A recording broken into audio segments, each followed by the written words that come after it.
আসসালামু আলাইকুম। আমি তোমাদেরকে পণ্য প্রতিযোগিতামূলক বাজারে একটি ফার্ম কিভাবে স্বাভাবিক মুনাফা অর্জন করে তার গাণিতিক পদ্ধতির মাধ্যমে চিত্রটি করে এবং অঙ্কটি কিভাবে করতে হয় সেটা আমি বের করে দেখিয়ে দেব। হ্যাঁ, দেখো আমি এত আগের ক্লাসগুলোতে তোমাদেরকে যে জ্যামিতিক পদ্ধতিতে কিভাবে এক- একচেটিয়া বাজার ও পণ্য প্রতিযোগিতামূলক বাজারের স্বাভাবিক অস্বাভাবিক ও ক্ষতির চিত্রগুলো কিভাবে করতে হয় সেগুলো দেখিয়েছি। আজকে আমি তোমাদেরকে দেখাবো যে গাণিতিক পদ্ধতিতে কিভাবে দুইটা বাজারেরই আম, উম, সমাধান করা যায়, চিত্রগুলো অঙ্কন করে এর মানগুলো লাভ ক্ষতি স্বাভাবিক মুনাফা অস্বাভাবিক মুনাফা ক্ষতির পরিমাণ বের করা যায় সেটা আমি তোমাকে দেখে দিব। আসো, আজকে আমরা দেখাবো পণ্য প্রতিযোগিতামূলক বাজারে স্বাভাবিক মুনাফার জন্য গাণিতিক পদ্ধতি। তখন আগে আমি একটা চিত্র অঙ্কন করে দেখাচ্ছি তোমাদেরকে। চিত্রটা যেভাবে করতাম আগে ঠিক এভাবেই করব। আমি যেভাবে করি তোমরা একটু খেয়াল করো, তাহলে তোমরা খুব সহজে চিত্রগুলো করতে পারবে। আমি শর্ত প্রয়োগ করে করে চিত্রগুলো করি যেন শিক্ষার্থীরা সহজভাবে করতে পারে। হ্যাঁ, এটা হচ্ছে মূলবিন্দু, এটা হচ্ছে এক্স, এটা ওয়াই। এখানে কি বসাতাম? এখানে বসাতাম উৎপাদনের উৎপাদনের পরিমাণ। আর এখানে কি হতো? দাম, আয় ও ব্যয়। ঠিক আছে? তো পণ্য প্রতিযোগিতামূলক বাজারে সবসময় কি করতাম? পি আর এম আর ভূমি অক্ষের সমান্তরাল করতাম। সেটা হচ্ছে, দেখো,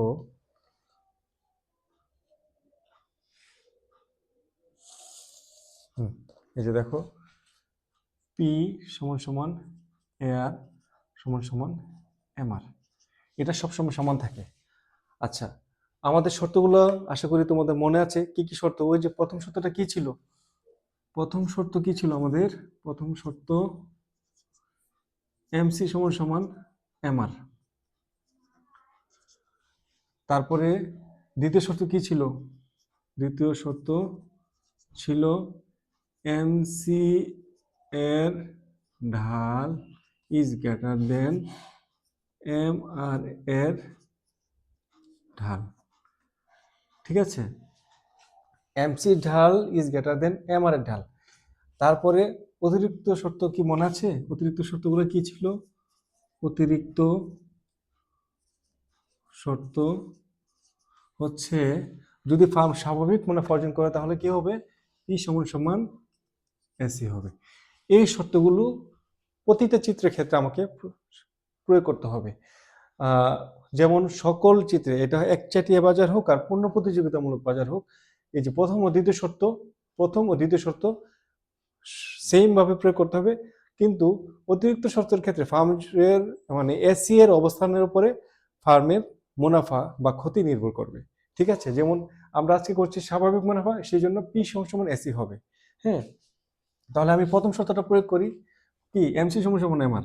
দেখো, এই যে এমসি সমান এমআর, তাহলে এমসি আর এমআর কে এখানে স্পর্শ করেছে, তাহলে এখানে আমি একটা ই বিন্দু দিয়ে দিব। ই বিন্দুটা এখানে দিতে পারি, সমস্যা নেই। উৎপাদনের পরিমাণ হচ্ছে, এখানে আমি উৎপাদনের পরিমাণের সাথে যুক্ত করে দিচ্ছি। এটা দেখো, তাহলে এখানে আগে তো, এখন তো আমি গাণিতিক পদ্ধতিতে করছি, তাই এখানে আমি সংখ্যা দিব, কোনো অক্ষর দিব না। ঠিক আছে? তাহলে সংখ্যাটা হচ্ছে কি? এখানে ধর আমি দিয়ে দিলাম উৎপাদনের পরিমাণ হচ্ছে এখানে 5 একক। আর দাম আয় ব্যয়, এখানে একটা আগে ছিল পি, এখানে পি না দিয়ে দিব আমি এখানে 10। মানে আমার 10 টাকা ব্যয় হয়েছে, উৎপাদনের পরিমাণ হচ্ছে কত? 5 একক। ঠিক আছে?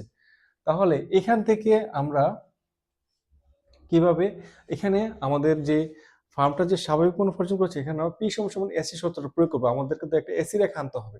তো এসি রেখাটা আনতে হলে আমাদেরকে কি করব? এই যে এসি রেখাটা এখান থেকে আনবো, এর সাথে সমান করতে হবে আমাকে। অর্থাৎ এসি সমান এর হবে, এর মানে পি, পি এর সাথে আমাকে এই যে দেখো, এই যে এটা হচ্ছে এসি। এসি সমান পি হয়ে গিয়েছে। এই যে এই এসি আর পি, এই যে অতিরিক্ত শর্ত কিন্তু এখানে পালিত হয়েছে। তাহলে এটা কি? এটা হচ্ছে আমাদের স্বাভাবিক মুনাফা। তো স্বাভাবিক মুনাফার ক্ষেত্রে আমরা টিআরটা কিভাবে নির্ণয় করব, যেটা খুবই গুরুত্বপূর্ণ। এটা দেখো, একেবারে সহজ। দেখো, টি আর সমান সমান, আমরা তো জানি পি ইন্টু কিউ মোটাই, পি হচ্ছে দাম, কি হচ্ছে উৎপাদনের পরিমাণ। তো এই দুইটা যখন আমরা গুণ করব তখন আমরা কি পেয়ে যাব? মোটা পেয়ে যাব। মোটা পেয়ে বের করতে হলে আমাদের কি করতে হবে? এখানে পি কত?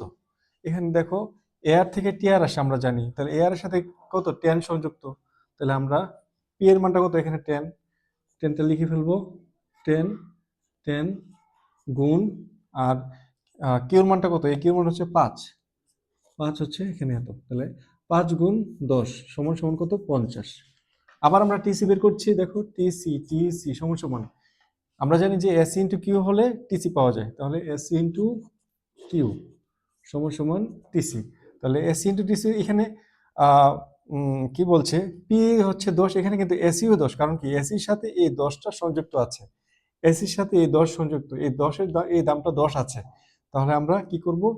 10 ইন্টু 5, উৎপাদনের পরিমাণ তো 5ই আমরা জানি, তাহলে 5 গুণ 10 হচ্ছে কত? 50। তাহলে মুনাফা কত?